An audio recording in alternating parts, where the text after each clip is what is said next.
Batid ko na nagda-drug siya. Nalaman ko at ng pamilya. Nalaman ng pamilya.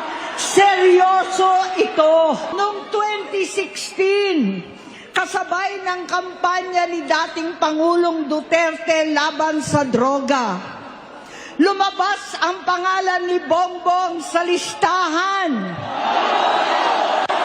Nakasama siya sa listahan ng mga celebrities. Masinsinan kong kinausap si Pangulong Rodi.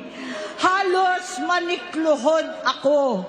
Sinabi kong ayon sa kapulisan, dapat unahin, usigin ang mga pusher at saka na lamang sagipin ang mga user.